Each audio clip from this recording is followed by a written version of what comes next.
Assalamualaikum warahmatullahi taala wabarakatuh. Bara Sunda di mana wae ayana tepang dang deui sareng sim kuring Mang Nananagon dina pidangan dongeng Sunda nu parantos maneh. Nyanak hiji jejer carios pedang Jakatanu bagian anu katilu. Ancagara para anu katuna waktu tenten kamari terus dugikeun ka si Kadal nuju ngawangkong sareng Bi Uti oge Mang Utok nya baraya nyarioskeun nya anjeunna teh gaduh pamaksadan bade milarian usaha cenah sareng Tanu oge si Ohim ka puseur dayeuh karajaan tos wikeun kadinya. Kumaterasna ieu carios sumangga urang sami-sami Bandungan wae ku urang sadayana. Mudah-mudahan ieu carios sing janten panglipur kaum kalbu pangberah kana manah bara Sunda di mana wae ayana. Kitu-kituna maka anu caketna pon kitu dinu tebihna anu sami-sami mika cinta sareng mika resep kana pidangan dongeng Sunda ti Mang ieu barea sumangga sapados nyangkul teuing kana waktos padaran jejer carios pedang Jakatanu bagian anu katilu ku Mang Sejadi teraskeun deui wilujeng ngadangukeun.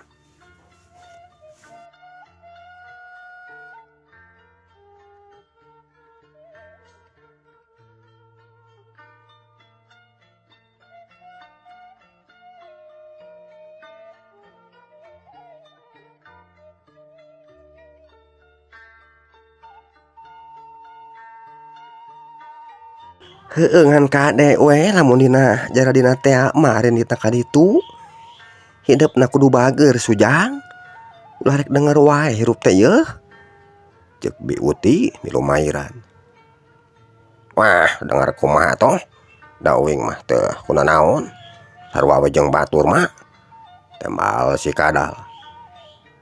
Heueuh maksud mah teh lamun di lemur batur mah kudu bageur ulah rek loba carekeun bisi pieu mangun batur ceuk Bi Uti bari meresan piring seng urut dalahar maranehna bieu. Geus kitu tuluy ngaleos ka cai rek ngombahan heula wadah anu kalotor. Ari si Kadal mana cengkat tina diukna tuluy ngaleos ka pancuran rek ngadon mani heula cenah. Cag urang tuna heula baraya kaayaan anu area di lemur Cikuntul. Urang teundeun di handeuleum sieum, urang tuna di Hanyuang Siam. Paragi nyokot ninggalkeun mangsa datang kasamper deui. Ayeuna urang ngaguar hiji carita anu anyar. Di hiji tempat anu katelahna leuweung jati. Di dinya katenyo aya salah sahiji wangunan imah anu weweg anu dijieunna tina kai jati nu aralus. Sajabana ti weweg teh gede deui eta wangunan teh. Ari nu narempatan eta imah lumayan loba. Lain saukur saurang dua urang, tapi aya kana puluhna. Di antarana wae aya Kilodra Mayit jeung Ki Mardali anu jadi pamimpin di eta tempat. Oge anak buahna anu dipimpin ku maranehna duaan. Ari Kilodra Mayit jeung Ki Mardali baheulana mah marana oge kungsi jadi abdi dalam di Kerajaan Purbawening anu ayeuna keur dipimpin ku Prabu Bratawijaya.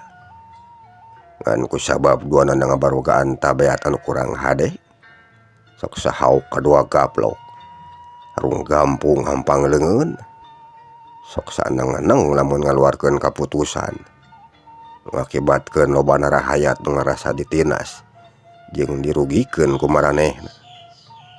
Wantukna Kilodra Mayit jeung Ki Mardali dieureunkeun tina kadudukan salaku mantri di Kerajaan Purbaweningna teh ku Prabu Bratawijaya sabab dianggap ngabahayakeun kana kahormatanna karajaan. Sadieureunkeunana salaku mantri di Kerajaan Purbawening anu duaan kaluar ti istana karajaan tuluy ngajarug ka hiji leuweung jati anu aya di tebeh kalireunana. Maksud jeung tujuanna eueuh deui lintang tirek Mejasmedi Mejabrata. ngarasakeun deui kana sakabeh ilmu jeung pangartina sewang-sewangan, pikeun bisa mulangkeun ka nyeri hatena kanu jadi raja. Sanggeus meunang sabaraha taun lilana tatapa di eta leuweung anu doaan tuluy nyarieun hiji imah di eta leuweung teh keur tempat caricing maranehna. Sanggeus baroga tempat keur caricing, Ki Lodra mayit jeung Ki Mardali arinit ka jero lemur, ngadatangan ka tiap jalma sangkan daraek bilu ka maranehna, pikeun ngarebut kana kakuasaan karajaan anu ayana keur dicepeng ku Prabu Bratawijaya. Anu teu daraek marilu jeung manehna dipaksa kudu milu, malah masa kapeung sok make kakerasan ngajakna teh satengah maksa. Ari urang lemur anu kaparengan mah didaratangan ku maranehna, daek teu daek maranehna kudu marilu, malah malain ti kalangan rakyat biasa hungkul anu dikumpulkeunna teh ku Ki Lodra mayit jeung Ki Mardalina. Dalah ti para jawara oge, pon kitu deui ti para rampok jeung begal anu geus jaradi panaklukan maranehna, kabeh diparaksa ku daek marilu ngahiji jeung maranehna, pikeun nambahan kana kakuatan anu keur diwangun ku maranehna duaan. Nya ti mimiti harita tuk nempikeun kadenget kiwari, Ki Lodra mayit jeung Ki Mardali oge anak buahna caricing di eta imah anu aya di jero leuweung jati. Dina hiji poe kira wanci haneut moyan, Ki Lodra mayit jeung Ki Mardali katenyo anu duaan keur dariuk dina korsi anu ada di tepas imah. Ari anak buahna kabeh keur araya di buruan, keur latihan nganulinkeun bedog jeung pakarang anu sejena, silih jajal jeung baladna sorangan. Ucapkeun deui enak Ki Lodra mayit jeung Ki Mardali baraya nu keur araya di tepas hareup bari dariuk dina korsi. Teu kungsi dilatih harita pok Ki Lodra mayit kadenge nyarita ka Ki Mardali nu keur diuk tibeh katuhun manehna. Ki Mardali, nah kumaha ari ceuk anjeun ayeuna kakuatan anu aya di urang? Da geus cukup pikeun bisa ngancurkeun si Bratawijaya jeung pasukan anu sejenna atawa acan? Lamun sakirana geus cukup mah montong rek dilila-lila euy, urang kampur rek urang eta karajaanna si Bratawijaya teh. Urang kulingkeun kakuasaanna, tuluy urang diukan tahta karajaanna ku urang duaan. Tah kitu Ki Mardali. Ceuk Ki Lodra pati, ceuk Ki Lodra mayit. Ari cukuring mah sabar heula Ki Lodra mayit, sabab lain kudu naon, kakuatan anu aya di urangna we can pati kuat teuing lamun keur ngayonan kana kakuatan si Bratawijaya mah anu sakitu gedena kapanan. Oh deui hijina cara, lamun urang hayang bisa ngarebut kana kakuasaan si Bratawijaya, urang kudu minta bantuan ka kerajaan-kerajaan anu laletik anu araya tepati jarauh ti kerajaan Purbawening. Kurang urang ajak maranehna pikeun milu ngancurkeun kerajaan Purbawening anu ayeuna keur dipimpin ku si Bratawijaya. Tah kitu Ki Lodra mayit. Temal Ki Mardali. Cade ketonya Ki Mardali memang aya alusna eta pamikiran teh. Tah hari ayeuna kudu kumaha ceuk anjeun keur pilampahkeun urang satuluyna ayeuna teh ya? Ceuk Ki Lodra mayit nanya deui ka Ki Mardali. Keur salahnan mah wayahna we urang kudu sabar heula Ki Lodra mayit, ulah rek gabah sabab si Bratawijaya teh pangartina lain bantrak-bantrakeun atuh sajabana ti kitu para prajuritna oge kawilang loba jeung geus kalatih kabeh oge. Jadi lain hiji perkara anu mudah pikeun bisa ngelehkeun ka manehna.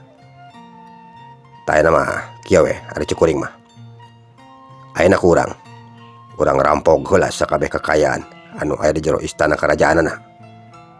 Bangsaning emas, intan, berlian, duit, jeung harta karajaan anu liana nu sakiran aya hargaan.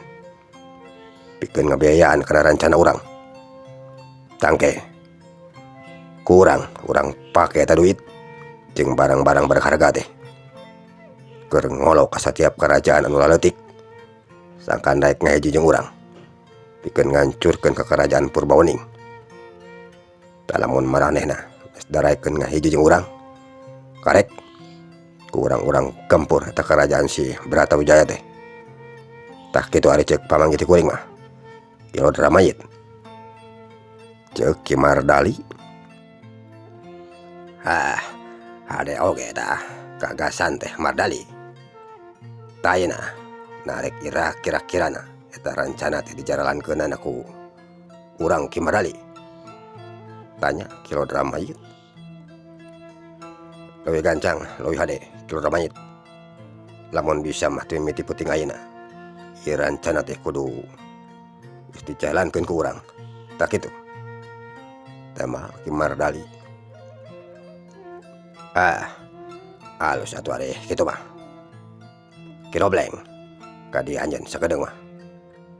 Ceuk Ki Dramayit ngarukan ka salah saurang urut baturna keneh baheula waktu keur masih bebarengan digawe di istana karajaan. Anu harita bilu ka manehna jeung keur ngajanteng di buruan bari nanyokeun ka nu keur lalatihan. Hari jalma nu disebut Ki Dobleng mana nyampeurkeun ka Ki Dramayit. Geus aya di hareupeun Ki Dramayit pok Ki Dobleng kadenge nyarita. "Rek, aya naon Ki Dramayit?" tanya Ki Dobleng. "Dieu heula tah sakedeung mah di dinya. Kula rek aya nu ditepikeun ku kaula ka anjeun Ki Dobleng." Tema Ki Dramayit. "Nya Ki Dramayit," ceuk Ki Dobleng bari kek manehna diuk dina kursi di hareupeun anu duaan. Teu lila pok Ki Dramayit kadenge deui nyarita. "Kieu Ki Dobleng, penting ayeuna ulah terek mere tugas ka anjeun jeung anu sejena. Ieu tugas kade ulah rek dianggap enteng sabab nyawa taruhanana. Kieu maksud kula teh. Penting ayeuna anjeun jeung anu liana ku kaula dibere tugas pikeun maling sakabeh perhiasan jeung duit anu aya di istana karajaan Purbawening. Lamun bisa masih nepikeun ka bawah kabeh eta perhiasan jeung duit teh dina penting ayeuna ulah rek didua atawa 3 kalikeun. Tangke lamun anjeun jeung anu sejena geus hasil nyokot kana sakabeh perhiasan jeung duit anu area di jero istana karajaan, buru-buru aranjeun balik deui ka dieu. Kumaha ka hati ku anjeun Ki Dobleng?" Ceuk Ki Dramayit bari mancrong na beungeutna Ki Dobleng. "Teu naon ari kitu mah. Eta parentah teh ku kuring jeung anu sejenna bakal dijalankeun kalayan sadehadina. Tak kitu Ki Dramayit." Mal Ki Dobleng. Alus Ki Dobleng. Ngan kade pusing arati-ati barang gawena. Sabab lain kunanaon hatina urang terek asup ka kandang maung. Ulah rek kakabah bisi matak cilaka ka urangna. Ulah mercayakeun ka anjeun Ki Dobleng. Ceuk Ki Dramayit. "Nya Ki Dramayit, Tuhun percayakeun we nu kitu wae mah. Wah si Dobleng yeuh mah burung beres kalayan hasil atuh." Tema Ki Dobleng. "Nya alus lamun kitu mah Ki Dobleng. Tak kesalahanan mah kitu we heula. Kade bejaan ku anjeun anu sejenna ulah nepi ka teu di barejaan." Ceuk Ki Dramayit. "Nya tang tuh ku kuring bakal di barejaan anu sejenna." Tema Ki Dobleng. Bari cangkat tina diukna geus kitu tuluy ngaleos deui ti dinya nyampeurkeun ka nu keur lalatihan. Ari Ki Dramayit sanggeusna Ki Dobleng ngaleos ti dinya Pokadenge nyarita ka Ki Mardali. Ki Mardali, keur dewek masa geus teu sabar euy. Hayang buburu ngawasa kana sakabeh kerajaan Purbawening. Mana ting bakjana meureunnan. Lamun urang tuaan geus bisa ngakulingkeun kana kakawasan si Bratawijaya. Mangkaning kabeungharanan anu sakitu lopana atuh. Sajabana ti kitu nu jadi anak jeung pamajikanna oge. Anu sakitu karelisna kapanan. Mana ting keunahna sigana teh euy.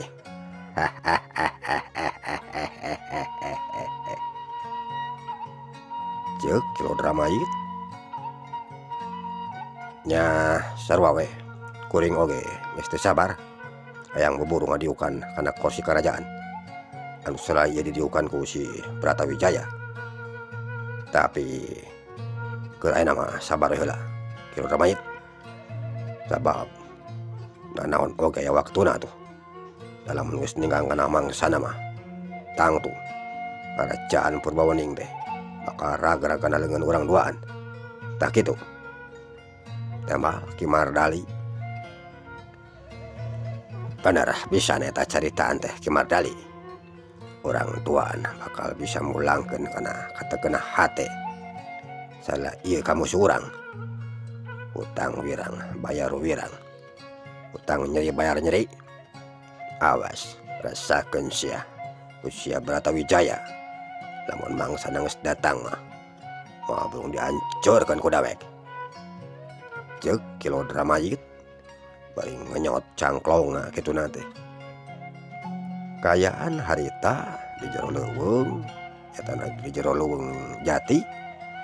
Wanci beuki maju ka beurang. Panasna geus mimiti karasa sing surusup kana sela-sela daun jati.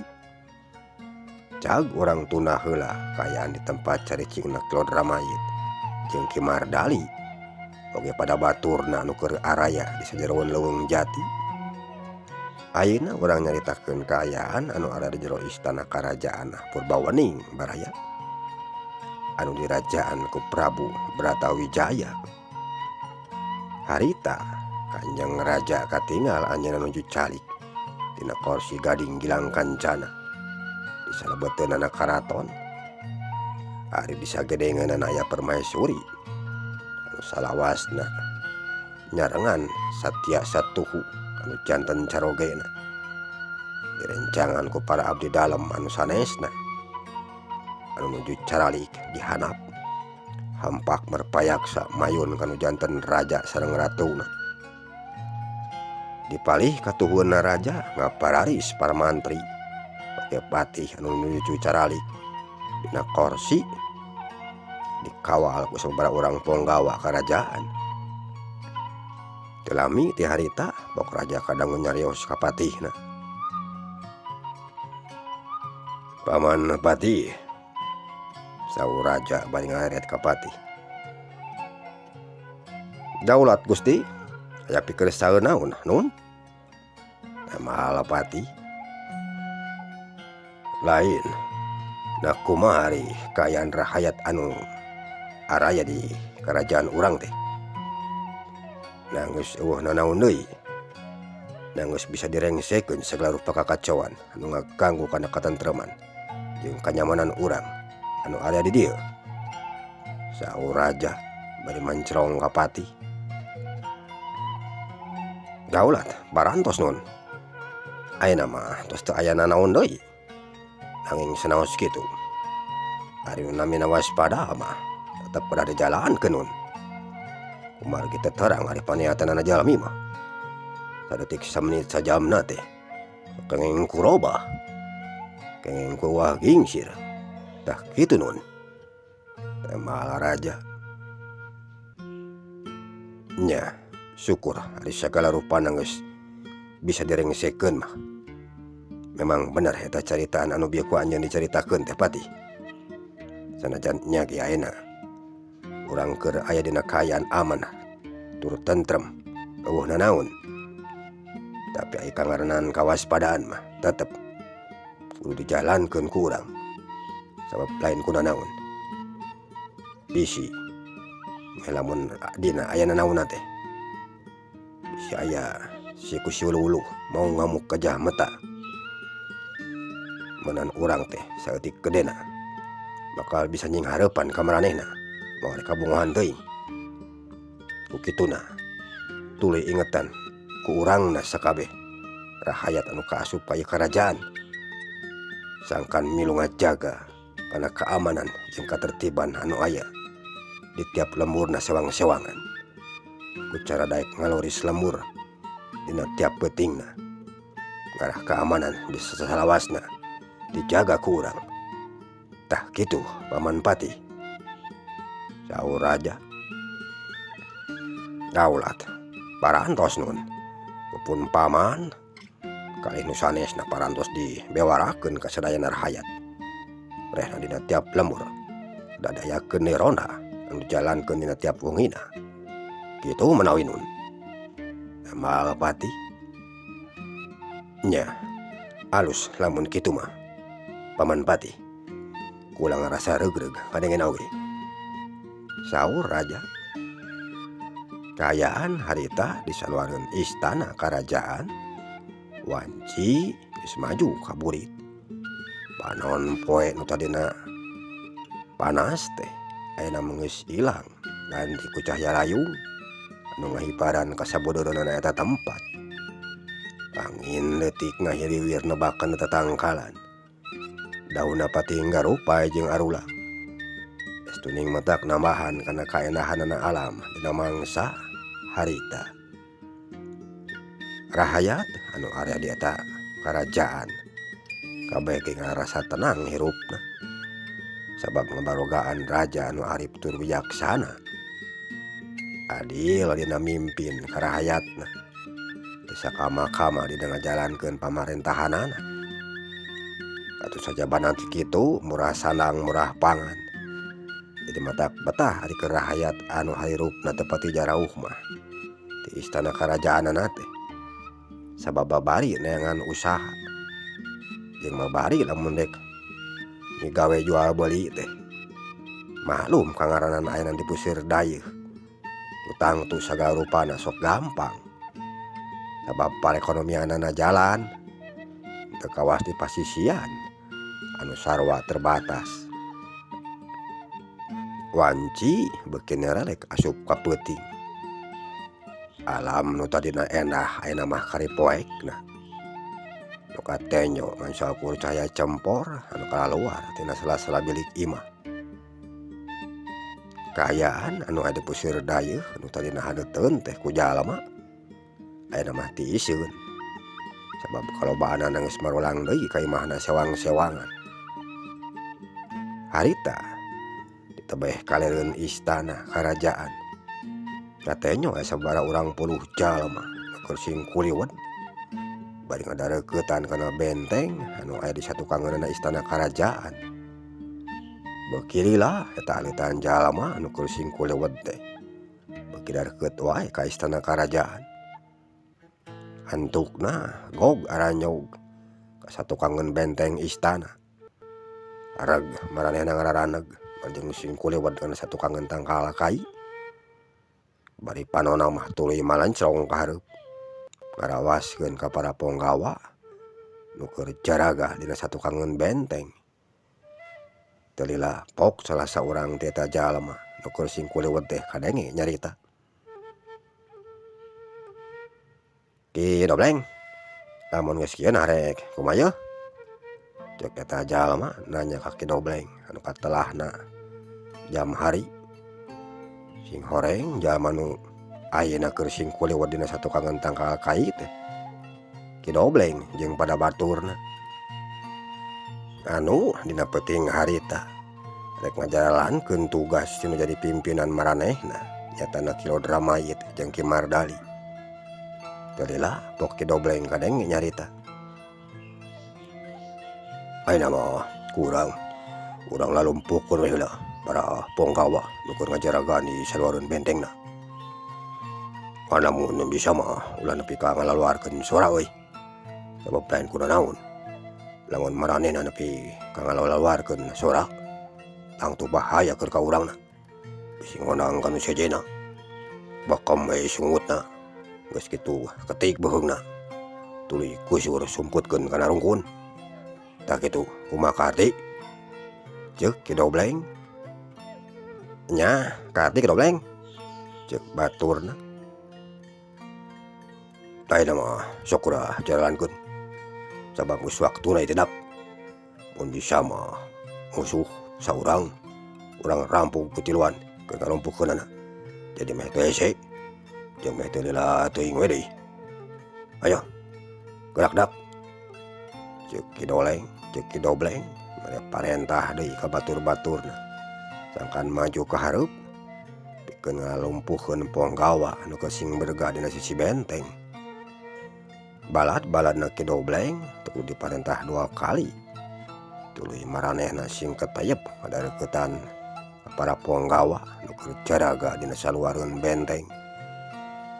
Beuki lila Ki Dobleng jeung pada baturna beuki deukeut ka para Ponggawa nu keur narangtung dina sisi tembok. Aya we meureun ari karek 10 urang wae mah. Ari jarakna ti Ponggawa anu hiji kanu sejena 4 meteran. Barang Ponggawa keur anteng jaraga tina sajeroan rungkun anu area dihareupeun maranehna teu kanyahoan. Jo anu sing karajreng bari tuluy narungkup kana sungut jeung ngarti gana beuheungna. Atuh para Ponggawa teu kaburu bisa ngayakeun perlawanan. Sajabana teu cepet teh anu nyerek ka maranehna oge lobaan deui. Teu kungsi lah oge para Ponggawa geus singgal oler tuluy dikalusuran diasupkeun kana jero rungkun bari ditaralian leungeunna. Tah geus kabeh diasup-asupkeun kana jero rungkun, Ki Dobleng jeung pada baturna tuluy ngalalungkeun tamang ti handap kana saluhureun benteng nu geus digantelan ku kakait. Sanggeus nyalangreud Ki Dobleng jeung anu sejenna tuluy marancat kana benteng teu sirikna paheula heula. Sanggeus area dina saluhureun benteng maranehna naritenan heula kana kaayaan anu area di jero. Sanggeus dirasa cukup jeung aman, jeleng Ki Dobleng jeung pada baturna laluncatan ka handap. Awakna menising kalayang bangun nu hampang. Teu lilacle 2 dampal sukuna geus narincak deui kana lemah. Tuluy sing kuliwat kana satukangan wangunan anu area di jero. Teu lila pok jam hari salah saurang baturna ti Ki Dobleng nyarita deui. Ki Dobleng, nah di lebah mana ari raja jeung ratu sok nyarimpen perhiasanna teh. Anjeun mah leuwih nyaho meureunan sababna kungsi digawe di dieu lain. Ceuk jam hari. Sanajan nya ge dewek kungsi digawe di dieu tapi da tara kakaratak sia ti atuh. Beda deui jeung dayang anu pagawean sapopoena purah ngalayanan putri jeung ratu. Ari dewek mah kapanan prajurit. Tah kitu jam hari. Damal Ki Dobleng. Jadi lamun geus kieu ayeuna urang kudu ka wangunan anu mana ieu teh. Sababna loba pisan wangunan geuningan di jero mah.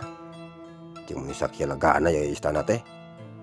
Sakarah kuring mah nincakna oge Ki Dobleng.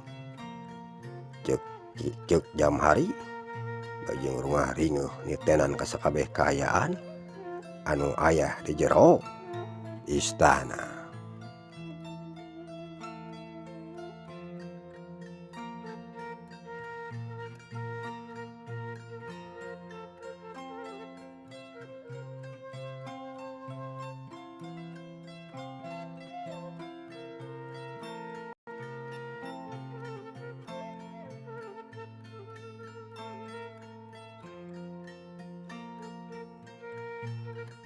Bara Sunda mung sakiheula hanca garapan dongeng dina jejer carios Pedang Jagatanu bagian anu katilu.